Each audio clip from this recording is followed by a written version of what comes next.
Hey, Ben, this is Steve in Washington. Steve, what's up, First, man? I love your passion, and if you're feeling overwhelmed or if you feel like you're not doing enough, as a listener, I don't feel that way, and I really appreciate the work you do with Progressive Army and with your show, so I want you to keep that up. Thanks, man. I appreciate that. The other thing is, I noticed that there's a lot of people that were fighting for something during the Obama administration. So we were fighting for, with Occupy Wall Street and Black Lives Matter and Dakota Access Pipeline and climate change. And I don't think any of that stuff should go away or stop because Trump is in office. I think to help the left and to help progressives keep from being overwhelmed, we need to keep fighting for something and not just against Trump. And that's going to be even harder because we have to protect the gains, even as small as they are, that we've made in the last 8 years. But we have to be for something. Like I was at the marches after the inauguration, and it was good to be there because people were standing together for something. You know, maybe it wasn't, all inclusive, but it was just standing for something, and it felt good to be surrounded by people and with people that were fighting for something. And I don't know, I just think that that's what will help us all to keep going and fighting for all those things. So I just wanted to share that. Thanks for that call, man. I appreciate it. 857-600-0518. If you want to join the conversation, I think it's important for us to fight for something, but we also, and I agree with you, right? There are issue by issue by issue, and everyone is not in the fight to fight. Everybody is mobilized for different reasons, right? So if you need, hell, there's plenty to mobilize around, right? The North Dakota Access Pipeline, the LGBT rights, because those are under attack again.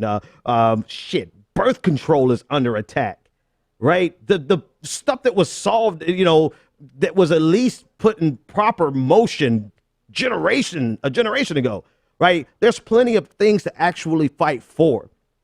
And I want you guys to go out there and fight for them.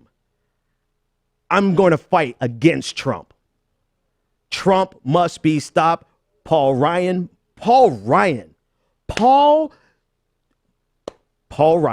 must be stopped because he's willing to let the world endure the man-child behavior of Donald Trump just so that he can usher in his fantasies of an Ayn Rand world. That's what he doesn't care. He's willing to be Trump's bitch just in order to get what he wants economically. So Paul Ryan, and this is what we have to do, right? We have to hit them where it hurts. For Donald Trump, it's his pocketbook. Ivanka Trump, it's her pocketbook. It's their money. Hit them where it hurts. Anybody doing business with the Trumps does not deserve to have your business, period. And then politicians, hit them where it hurts.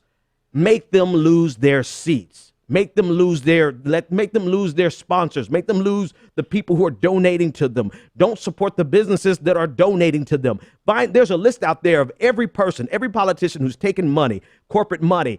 Don't do business with those companies. It's time for us to hit them where it hurts on every level. Not just an economic boycott, but also a political movement. You have 100,000 people marching, gather those email addresses and make them angry. Because we've got plenty to be angry about.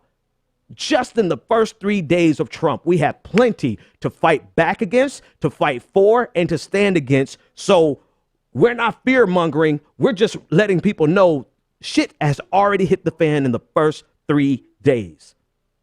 What are we going to do? Sit around and be nice so that we can have the moral superiority? Yeah, no, nah.